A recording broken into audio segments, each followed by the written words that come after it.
Hello friends, आज हम बात करेंगे कि why valuation important for any stock price. उसके स्टॉक प्राइस मूवमेंट के लिए वैल्यूएशन क्यों इंपॉर्टेंट है। तो इसको समझने के लिए अगर आप जैसे आपने प्राइस अर्निंग रेशियो का फार्मूला अगर आपने देखा हो तो उसमें प्राइस अर्निंग रेशियो का फार्मूला क्या रहता है, प्राइस ओवर अर्निंग। तो अगर इसको थोड़ा सा हम रिवर्स कर दें तो अगर प्राइस निकालना है तो वो किसका रिजल्ट है, that is price is the result of earning into P ratio. तो दिस इज द तो प्राइस का दोनों का मतलब प्राइस का हमारा फार्मूला आ गया। तो प्राइस किसके ऊपर डिपेंड करेगा, अगर अर्निंग और आपकी पी रेशियो। तो अगर अर्निंग ग्रो होगी तो प्राइस ग्रो होगा, और अगर पी ग्रो होगी तो भी प्राइस ग्रो होगा, अगर दोनों मिलके ग्रो होंगे तो भी प्राइस ग्रो होगा। तो अब एक एग्जांपल से समझते हैं।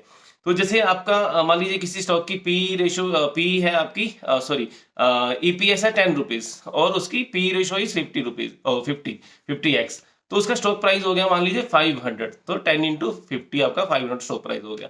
अब मान लीजिए उसकी जो ईपीएस है वो बढ़ के 10 से 20 रुपए हो जाती है। तो वहां पे आपका जो पी भी बढ़ के हम मान लेते हैं कि 50 से 100 हो जाती है। ठीक है। तो आपका स्टॉक प्राइस हो गया आपका 10 से 20 आपकी ईपीएस होगी तो 2000 रुपीज का आपका हो गया स्टॉक प्राइस।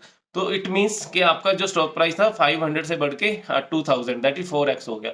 अब एक और सिनेरियो लेते हैं। मान लीजिए आपका जो स्टॉक का जो ईपीएस मान लीजिए 10 रुपए वही लेंगे, और उसकी जो पी है 10 की पी पे ट्रेड कर रहा है।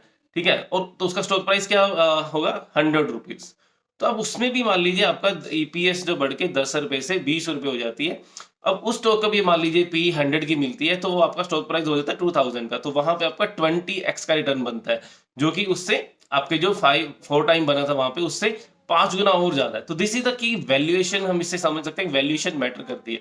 जितने भी हमने पास्ट में मैंने more than 100 and may be 200-300 मैंने स्टॉक जितने भी मल्टी बैगर स्टॉक्स को स्टडी किया जिन्होंने पास्ट 10 साल में 50 से 100 गुना के रिटर्न दिए हैं, तो उनमें एक ये कॉमन फीचर है कि वहां पे जो इनिशियल स्टेज पे उनके वैल्यूएशन बहुत लो थे। तो जब उनमें अर्निंग ग्रोथ फास्ट हुई तो वहां पे उनकी री रेटिंग हुई। तो री रेटिंग की वजह से उनकी पी भी बढ़ी और ईपीएस भी बढ़ी। तो दोनों चीजों ने जब मिलके जब दोनों ने मिलकर बोलते हैं डबल इंजन सरकार। तो डबल इंजन जब काम करता है तो आपका स्टॉक प्राइस ज्यादा फास्ट स्पीड से बढ़ता है। अगर एक ही देखिए, अगर एक कंपनी ऑलरेडी हाई वैल्यूएशन पे ट्रेड कर रही है तो ऐसे बहुत से हमने रिसेंट में भी ऐसे एग्जांपल अगर आप देख रहे होंगे कि जो हाई पी वाली कंपनीज थी वहां पे डिस्पाइट कि वहां पे ग्रोथ भी आ रही है तो इवन उसके बावजूद भी, क्योंकि पी उनकी ऑलरेडी पीक आउट कर जाती है, तो जो उनकी ग्रोथ है उसके अकॉर्डिंग नहीं रहती है।